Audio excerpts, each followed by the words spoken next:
fellow classic TV fans, and welcome to Retro TV Radio.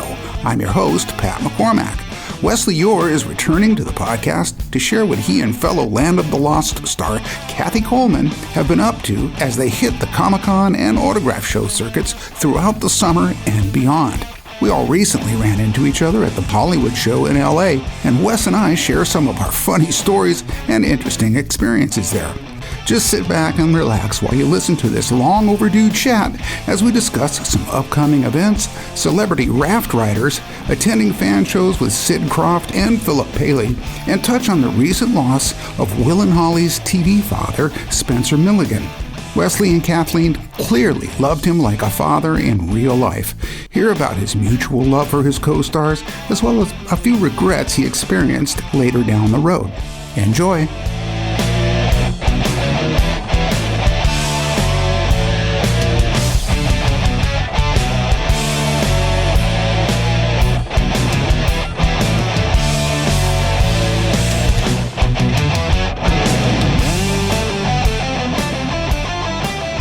Ladies and gentlemen, please welcome to the podcast, once again, the wonderful Wesley Eure. Notorious. Oh, I like that. I've been called a lot of things in my life. Well, you got to call them like you see them. Exactly. Like that. Buddy, great to hear your voice again.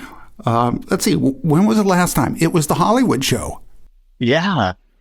That was a fun show. Oh, my gosh. There were so many people there. I mean, J.J. Walker, Sid Krofft was there. I mean, Corey Feldman. It was just a lot of fun. It was like we met a lot of great new friends and saw some old friends. Yes, it was well attended. Let's see, who do I recall the most besides you and the lovely Kathleen? Sharon Lawrence was there. Mm-hmm. Wow. Sharon Lawrence. There were bells on the hill. And Barbara Luna, which was great. Yeah, I love her. I'm hoping to have her join me. The funny thing about that show, I should say just about any show that I've experienced with you and Kathy, is that when you're there, you get kind of confused. It's like, okay, wait a minute. Am I at an autograph show or am I at like a theme park? Because you know where I'm going with that, right? Yes, listen, Kathy, who played my sister Holly on Land of the Lost, she came up with this harebrained idea about 12 years ago to bring a yellow raft, because in the opening of Land of the Lost, we go over a waterfall. I'm singing the theme song, and it says, Marshall, Will, and Holly on a routine expedition. And the great eastern by Cabernet, high on the rapids, it struck their tiny raft and plunged it down 1,000 feet below, to the Land of the Lost. So we bring a yellow raft with life jackets and oars and skulls of slee stacks, and we get everybody, fans in the yellow raft for photos, and we all scream and go over the waterfall. And it's crazy how good these photos come out. And you can not imagine the celebrities that have been in our raft. Everybody from John Schneider to Don Wells to the cast of Little House, the cast of Brady Bunch, the cast of the Waltons, Mindy Cohen. I'm just saying, in fact, a week before, there was the Quiz Show Expo, and Loretta Swit from MASH. She's coming to get on the raft. She says, I'm not getting in the raft. I'm a major. I stand outside the raft. I command the raft. And she said, and you better be using a flash. I only have photos with flash. Oh, boy. Well, so she was so much fun. And Jerry Mathers, the Beaver, got in. I mean, the list of celebrities go on and on. And what we find hysterical is, well, Kathy and I'll be doing these shows, and some of the celebrities go, I don't want to get in the raft. And by the second day, they're begging to get into the raft. And that happened, let's see, Patrick Wayne, John Wayne's son, we were doing a show, and I don't know, I'm not getting into the raft. And his manager made him get into the raft by the end of the day. And the next morning, Patrick runs up to our table and goes, Wesley, Kathy, I need another photo in the raft. I put it on my Facebook, and it blew up. My social media blew up. He says, I got to have another picture. Well, it's funny. I had the same experience because you didn't mention me with the other celebrities, Wesley, so that's all right. I'm so sorry. And of course, yes, at the Krofft Con, of course, I got in the raft, and I posted it, and, it's a testament to just how popular you guys still are. And I was going to say, what was so funny about working that I was assisting Kathy Garver that day, if you recall. And it would be she was busy, just like a lot of the iconic folks. But you guys, I knew were busy because all I could hear every 5 minutes was,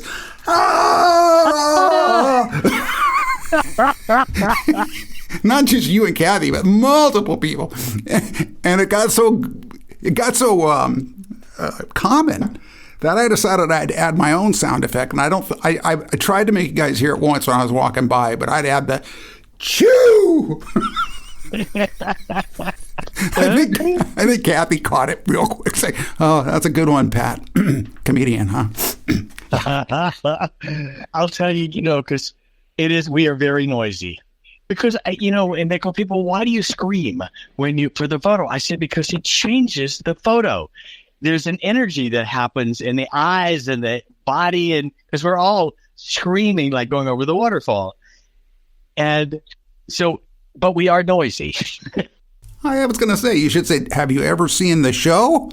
But what was funny is a lot of the shows, like, again, the first day, everybody's like, oh my God, what the heck's going on? And by the second day, we'll be in a convention hall, and we'll go, ah, and then you'll hear down a couple of tables, ah, and across the room, ah, and it goes around in a circle all the way around the convention, and the celebrities are all screaming.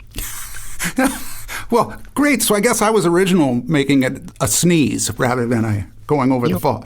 You're one of a kind. that is a definite thing. Oh, but it's always such a great pleasure seeing you guys. As a matter of fact, I think was a Saturday. The Saturday morning, I was walking through the hotel lobby to get my first cup of coffee, and there you were sitting on one of the couches over there. And I thought, hey, you know what? I should go talk to Wesley. This is a downtime. And I went, here I go. I haven't had my first cup of coffee yet. So I kind of diverted. I thought, I'm not going to be able to keep up with him. There's no way. He is the notorious Wesley Eure, What? There's something so wonderful about those shows because, not only are we like there, with meeting different fans and doing that sort of thing, but we get to hang out with and meet our heroes. Yeah. Like Loretta Swit, to hang out with Loretta or the Beeve or, Vicki Lawrence, which I used to do Password with. But to see people that we haven't seen for years and to meet people that I've always wanted to meet, it is, we get to fanboy out ourselves. So there's a two-sided thing. And then sometimes to have the privilege of, having breakfast or lunch, with people, it's that we've always loved. It's I don't know. It's like a giant party, and we just love it.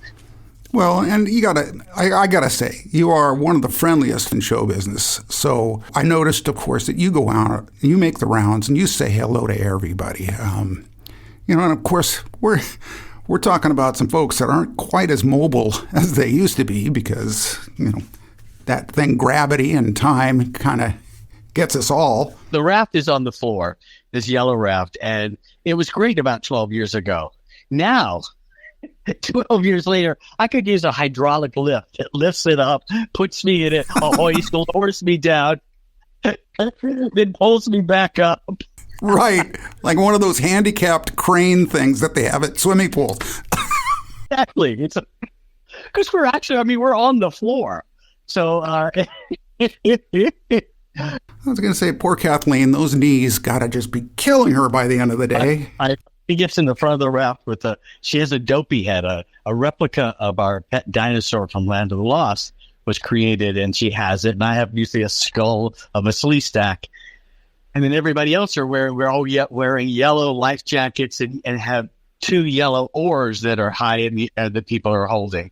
So, but it's fun because fans get into the raft, and years ago we decided, we got to do something other than just standing there and doing a photo. Let's create an experience. So with the raft, we costume everybody with the life jackets and the props, and we give them props. We position them, we direct them. I position everybody's body so it films really well, and then we give them a line, which is ah.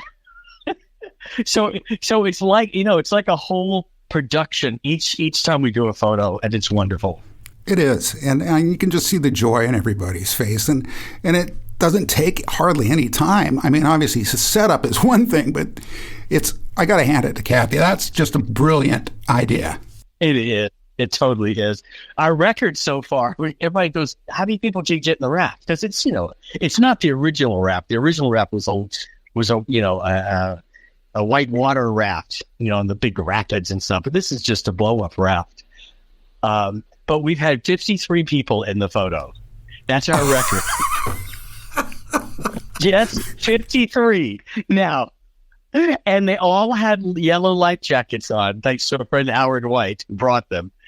But that was at Monster Bash in I think the Pittsburgh area.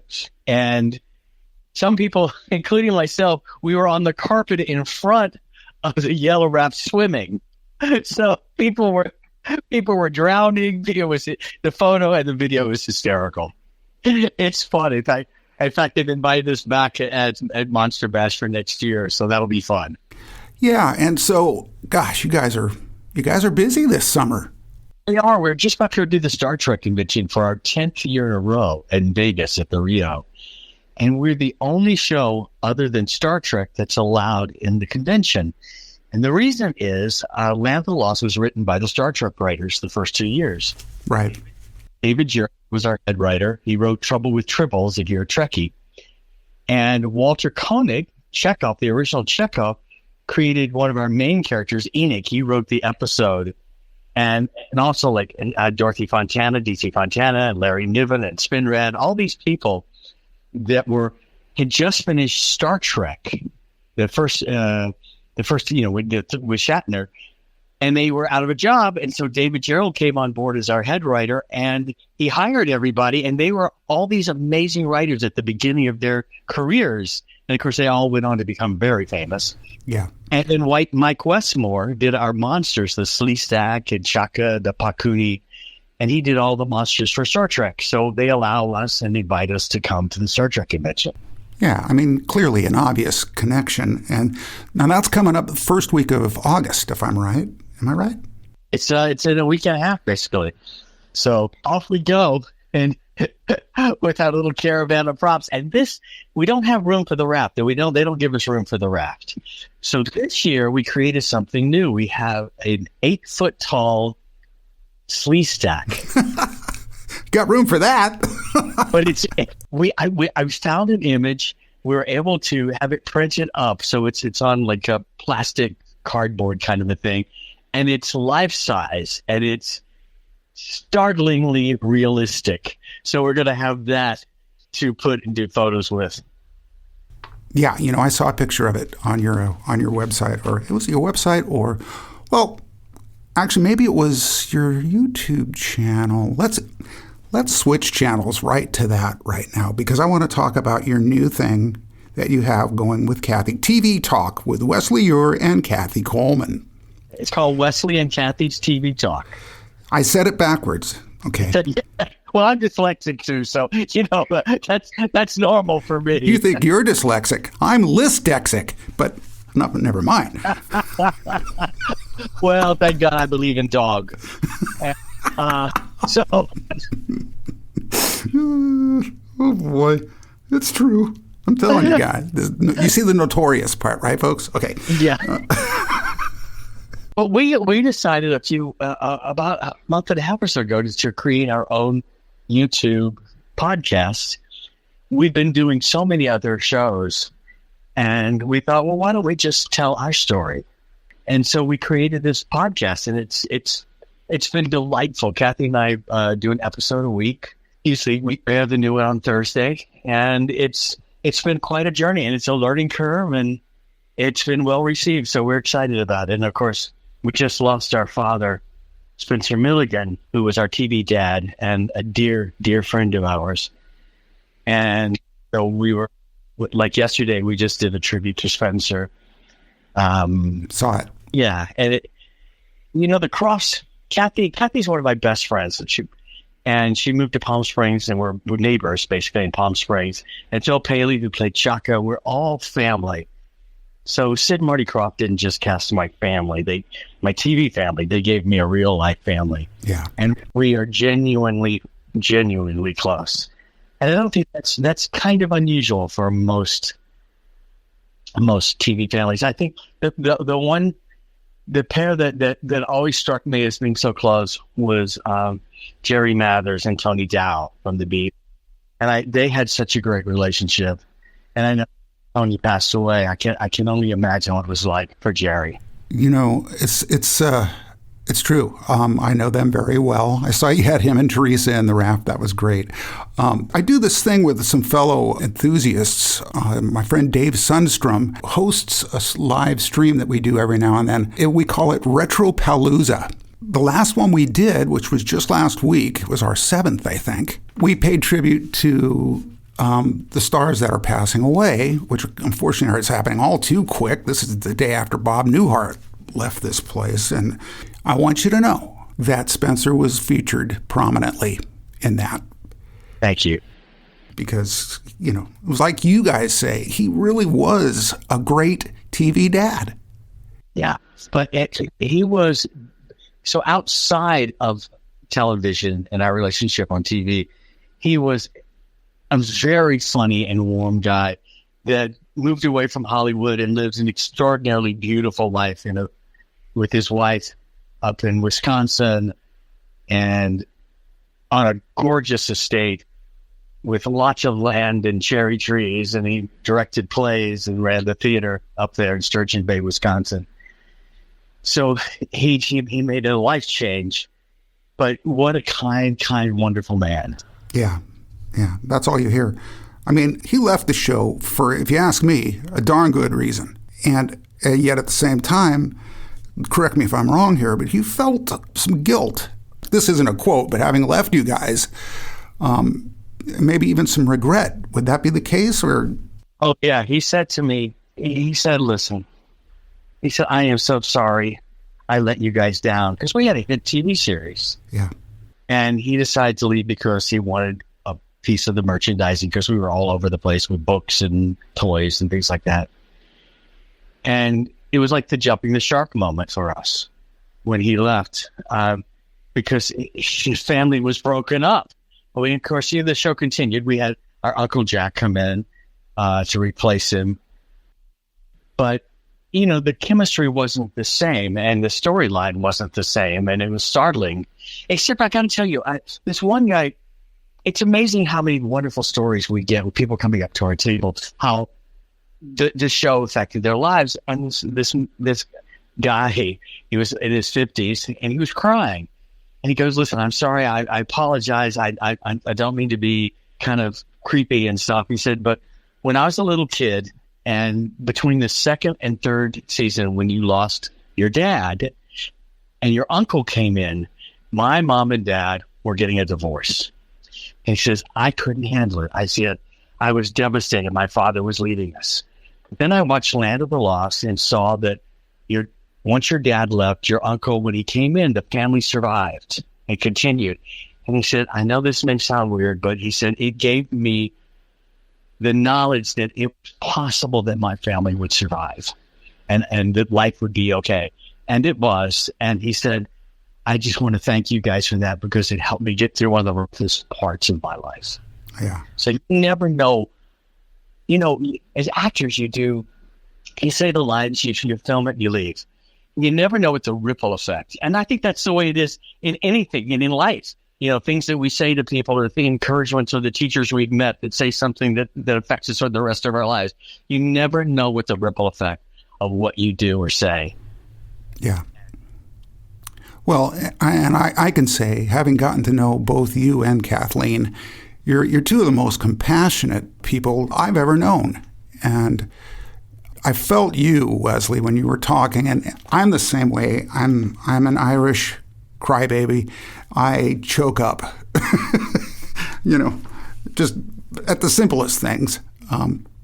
But at the same time, I could tell you have such a big heart, that you did for Spencer. And I think it's beautiful. What did I hear once? Crying is the soul singing. Mm.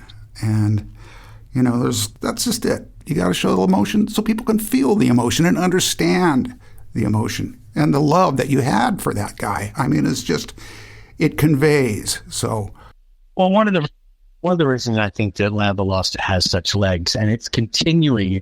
It's streaming on 4 services. It's got a huge new audience. It's got this resurgence, even though it's a 1970s show with the 70s technology. The scripts, which are obviously from the sci-fi writers, but the thing that we hear so much is that the family dynamic that were so believable because we felt it. I mean, we felt like brother, sister, father, all that in real life. And, Land of the Lost was an odd show for Saturday morning. Suddenly, instead of a cartoon and silliness, it was a drama about a family trapped in a world. Their mother was dead. They were, and they were stuck in this world with aliens and all these, these strange adventures and dinosaurs.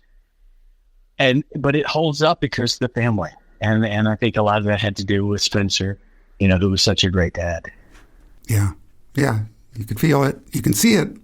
And especially now, that he's gone, and you and Kathy obviously having such compassion for the man that you could just tell you guys have paid tribute to him without actually having to do that, even though you have. Boy, did that come out right? But my dyslexia come back again? I don't know. It's been amazing, the tributes, not just from us, but from around the world about how he affected other people's lives. And again, because entertainment is an interesting beast, and it can have such power, even years later, and it affects our lives. I mean, there's certainly shows that affected my life that, continue to, I think about as, to this day that I saw as a kid. I mean, even like meeting Jerry Mathers, I mean, come on, that was the Beaver when I was a kid watching the black and white, and there was, and there was the Beav and Wally, and I was like, oh my God, I want to be those guys. I want to be their friends. But it's amazing how that continues, that love. And so, so again, with Teresa and Jerry and our rap, I got to fanboy out big time. So tell me about it. It's funny. The way I got to know you was because I paid tribute to Kathy's Run Holly Run. And you picked up on it and you sent it to her. And next thing I know, I'm talking to her on the phone, who is thanking me profusely for doing this. And it's like, I did it because I love you, man. It's just, here, I'm a big fan. And what does she do? She ends up sending me just multiple autographed pictures just as a way of thanking me. And the funny thing is, since you mentioned Jerry, I did the same thing for him. Only in this case, I did a video about his website merchandise and sent it to him. He liked it so much, he actually used it on his website. Wow. And I don't know, but it may actually still be there. But again, with Teresa, his incredibly compassionate wife, who has been there for me ever since I've started doing this thing. Next thing I know, just like Kathleen, I'm getting these autographed pictures from Jerry Mathers, personalized, telling me thank you for doing that for me. And I'm just over the moon. Well, Kathy and I laugh all the time because when we do shows, we're dragging the raft and the props and sleestake heads and all sorts of other props. And sometimes fans will build props from the show and truck them in and create the stage. But I said, we're like a carny. It's like the carnies. It's like, step right up, gorilla. And, we set up, we put the banners up, we have all this color, we create a lot of fun, and then we pack it up and head home in a suitcase. And it is so much fun. That must be a heck of a suitcase. It is. And it's amazing what we can get into our suitcases and pack. And and roll. And I mean, we're talking a dozen life jackets and oars, a raft, fleece-tag heads, Dopey's head. Oh, wait a minute. I think you're not a true carny unless you have a trunk. I think you guys need a trunk. Yes. Oh my gosh. Don't you miss steamer trunks? Years ago when I was in New York, I was just starting as an actor. I had like a little tiny room up on 96th and Riverside. And it literally was the entire room was the size of two twin beds. It was a twin bed, and then I had that much left over to walk around. And one night I'm going to my very first concert at Lincoln Center. I'd never been to like a real, orchestra and all that stuff. And there were these suitcases and stuff on the street. It had been thrown out. And I went to the Lincoln Center, came home, it was around midnight or so. And the suitcases were still there, and I tried to open them, and I found one, and I could barely get it. It was a green one, and I couldn't get it open, and there was a steamer trunk, totally locked. Well, I just decided, who are these? And they were there for the trash, and I thought, I don't know, see what's inside. So I drug them up to my place. The elevator wasn't working, so I had to haul them upstairs.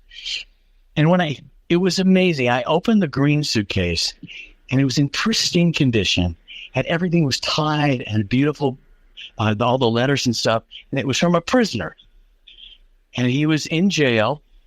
He was part of an orchestra band, and he had done sketches of all the prisoner band leaders. And then I found his rap sheet from when he was a little kid to his murder conviction. Wow.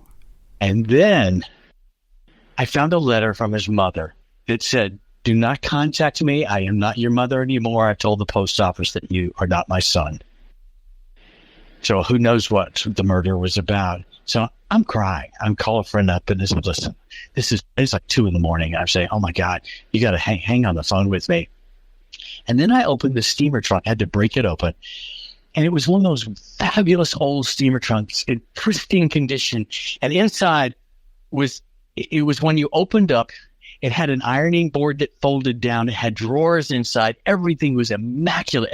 The letters were all tied with ribbon. And even the keys were hanging inside. And it was from this woman. I saw her diploma from 1912 for zoology, and all of her needlepoint and things, all of her things. And I kept wondering, first of all, do these lives connect in any way? Why are they being tossed out? These are lives that seem to mean nothing anymore, that they're discarded people. And I'm thinking, what is this all about? I don't know where I'm going on this story right now, but I'm just saying that it was the most eye-opening thing, because you brought up the steamer trunk, and that steamer trunk has stuck with me about the value of what we have. And I'm not like a big collector of anything, because I realize that at the end of the day, everything I own is going to be a garage sale or on the street. Well, either that or... That sounds rather pathetic, doesn't it? No. As a matter of fact, that's a really fascinating story, and I'm glad you told it, because, it's stuff like that really is incredible, and people want to hear about your personal experiences. They want to know, what has Wesley Eure experienced that is just maybe aside from all the other incredible experiences you've had. That changed my perception of everything, about the value of things. Yeah. I was on my own. I'm a kid in New York City and struggling. And it just reminded me. Anyway, but it was the steamer trunk you mentioned that just flooded my mind with that memory. I don't suppose you kept it. No, I had it for years. I had her needlepoint framed and up on a wall I used to have a little horse ranch in LA and stuff. And I had things. Things from his life. I kept a few little trinkets and stuff from his life, but over the years they've disappeared. Again, things. Well, I'm sure it's only worth about $500,000 right now. So, but again, a lot. You just wondered, and it wasn't the only 2 suitcases out there. It was things that were just being thrown out that the garbage people were picking up the next day and would be in a dumpster and gone. That's wild. What a wild story. It's and heavy. I mean, that's a heavy trunk. I mean, oh, huge. And the elevator not working. Oh my gosh, I was on the 6th floor. Oh. But I'm 19. I can haul it up. You're like, maybe I should get used to this because when I'm up there, I'm going to be hauling a raft around everywhere I go. Yeah, exactly. The show at Lincoln Center was fabulous, so it was good. Great. Now, what concert was that anyway? It was a classical performance. I don't remember. A symphonic? But yeah, symphonic. Love that. I'd never been to one, and I'd never been to Lincoln Center. It was extraordinary. Yeah. Yeah, me either, but I've been to symphonic concerts before, and you just don't appreciate it until you actually see it happening in real time. And it's entertainment times 10. Exactly. Oh my gosh, exactly. Or times 50, depending on the size of the orchestra. But Yep. Well, speaking of hauling the raft around, now again, we've got Las Vegas coming up the first weekend of August. And then what else did I see? Sioux City, Iowa. When's that? That's in August too, right? Yeah, the 23rd to the 25th. That's going to be called GeekCon. Oh, I should be at that. I can't wait to go to that. And then we've got UltraCon in West Palm Beach, Florida in September. And just some other ones we're working on right now. So it's been, this is our 50th anniversary. Land of the Lost in September will celebrate the airing of its first episodes 50 years ago. Wow. We've been lucky enough to be doing shows with Sid Krofft from Sid and Marty Krofft lately. Sid is in his mid-90s, and he's going, can you believe they still remember us 50 years later? Well, I mean, he is Sid Krofft. And so humble, obviously. It was great seeing him walking around there with you guys, too. I've been lucky to have Sid as a friend for all those years, for 50 years. Yeah. And he is one of the kindest souls on the planet. And, and just, he's everything you would want the creator of Puff and Stuff and Lidsville and Sigmund and Land of the Lost and the Brady Bunch Hour to be. This just amazing creative energy, And people were going, Sid, did you ever do drugs? Is that how you wrote these shows? What's with the tie-dye, man? At Comic-Con 1 year. Because, Puff and Stuff, Lidsville. Duh. Finally, Sid goes, all right. Unlike the presidents, It was Marty. He was the one smoking all the pot. So, but what a great guy. I got the show on Land of the Lost because I was on Days of Our Lives playing Mike Horton, and a friend said, hey, you want to go to... I'm going to Sid Krofft's house to go swimming. And this is like 1973. And I said, who? I said, yeah, sure. And you mean the guy at Saturday morning? Yeah. So we went over there, and I thought it was going to be a party. It was only like 5 of us, I think. And Sid and I sat and talked by the pool all day. And at the end of the day, he says, I've got a new show. You're perfect for it. Here's the number of the casting director. Call her tomorrow. I want you in my show. I called her. I went and met the execs at NBC, and they said, it's yours. So it's talking about a Hollywood story. It was because I went swimming at Sid's house. And the rest is history. Yeah. Incredible. And dear friends ever since. Incredible. I love it. Love it. Well, I love you guys too.